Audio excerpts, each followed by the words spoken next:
இருக்கீங்க?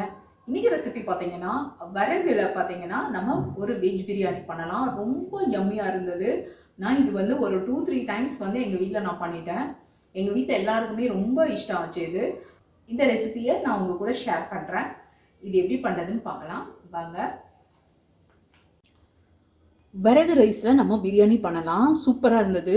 இது பார்த்தீங்கன்னா 1 கப் அளவுக்கு விறகு ரைஸ் பார்த்தீங்கன்னா இந்த கப்பில் மெஷர்மெண்ட் எடுத்திருக்கேன். 250 ml கப்பில். இது வந்து பார்த்தீங்கன்னா ஒரு 20 மினிட்ஸ் பிஃபோரே நான் வந்து இது வந்து தண்ணியில் ஊற வச்சு வடிகட்டி எடுத்து வச்சுருக்கேன். அதுக்கு தேவையான பொருட்கள்லாம் பாருங்கள். ஒரே ஒரு கேரட்டு, ஒரு 10-15 பீன்ஸு, 2 பச்சை மிளகா, ஹோல் கரம் மசாலா, அதுக்கப்புறமா ஒரு 1/4 கப் அளவுக்கு புதினா, அப்புறமா அதே மாதிரி 1/4 கப் அளவுக்கு கொத்தமல்லி. இப்போ எப்படி பண்ணுறதுன்னு பார்க்கலாம் நம்ம. இப்போ நம்ம பிரியாணி தாளிச்சிடலாம். இதில் பார்த்தீங்கன்னா 1 டீஸ்பூன் அளவுக்கு நெய் போட்டிருக்கேன். அதுக்கப்புறமா ஒரு 1.5 டேபிள் ஸ்பூன் அளவுக்கு ஆயில் போட்டிருக்கேன். நார்மல் ஆயில் தான்.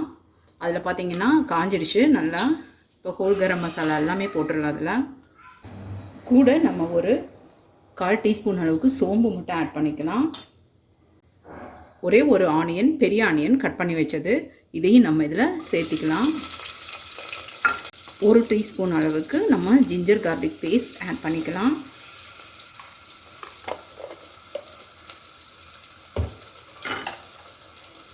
இது நல்லா கலந்து விட்டுடலாம். ஆனியன் நல்லாவே வதங்கிடுச்சு. இந்த டைமில் நம்ம ஒரே ஒரு தக்காளி, மீடியம் சைஸ் தக்காளி தான், அதை ஆட் பண்ணிக்கலாம். கூட ஒரு 1/2 டீஸ்பூன் அளவுக்கு உப்பு ஆட் பண்ணிக்கலாம். ஒரு 1/4 டீஸ்பூன் அளவுக்கு மஞ்சள் தூள் ஆட் பண்ணுறேன். கீறி வச்ச 2 பச்சை மிளகாய் ஆட் பண்ணிக்கலாம். 1/2 டீஸ்பூன் அளவுக்கு மிளகாத்தூள் ஆட் பண்ணிக்கலாம். இதை நல்லா கலந்து விட்டுடலாம். கரம் மசாலா ஒரு 1/4 டீஸ்பூன் ஆட் பண்ணிக்கலாம். அப்புறமா பார்த்திங்கன்னா நம்ம இப்போ புதினாவும் ஆட் பண்ணிடலாம். அதே மாதிரி கொத்தமல்லியும் ஆட் பண்ணிடலாம். இந்த டைமில் நம்ம ஒவ்வொரு வெஜிடபிளாக ஆட் பண்ணிக்கலாம்.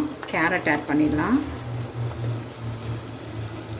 பீன்ஸும் ஆட் பண்ணிடலாம். இது பார்த்திங்கன்னா நான் சுடுதண்ணிலே போட்டு கழுவி உப்பு மஞ்சத்தூள் எல்லாம் போட்டு கழுவி எடுத்தது. ஸோ அதையும் போட்டுடலாம். காலிஃப்ளவர். இதுக்கு இந்த வெஜிடபிள்ஸ் தான் வேணும் அப்படின்ட்டுலாம் இல்லை. வீட்டில் என்ன வெஜிடபிள்ஸ் இருக்குதோ பிரியாணிக்கு போடுற வெஜிடபிள்ஸ் அதெல்லாமே ஆட் பண்ணிக்கலாம். நம்ம பட்டாணி அதெல்லாம் கூட ஆட் பண்ணலாம். இது நல்லா கலந்து விட்டுட்டு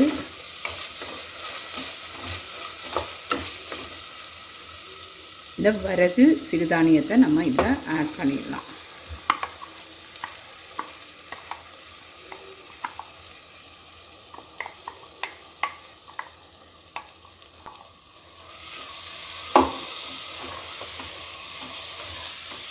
ரேஷியோ பார்த்திங்கன்னா நம்ம எந்த கப்பில் வந்து நம்ம அளந்தோமோ அதே கப்லேயே வந்து 3 கப்பு தண்ணி எடுத்தால் போதும்.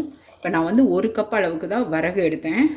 ஸோ 3 கப் அளவுக்கு தண்ணி ஆட் பண்ணிக்கலாம். அதுவே நல்ல மெஷர்மெண்ட் கரெக்டாக இருக்கும்.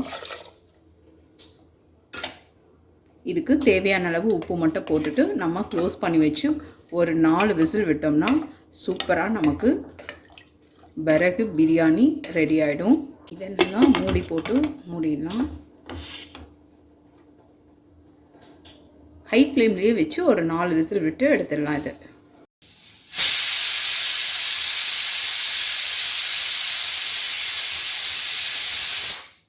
4 விசில் ஆயிடுச்சு. இப்போ நம்ம ஸ்டவ் ஆஃப் பண்ணிடலாம்.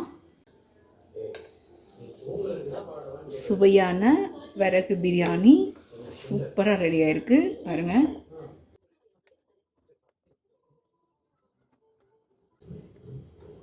கூட நம்ம ரைத்தாவோட இது சாப்பிட்றதுக்கு அவ்வளோ யம்மியாக இருக்கும். இந்த ஹெல்தியான ரெசிபி பிடிச்சிருந்தது அப்படின்னா லைக் பண்ணுங்கள், ஷேர் பண்ணுங்கள், சப்ஸ்கிரைப் பண்ணுங்கள். தேங்க்ஸ் ஃபார் வாட்சிங்.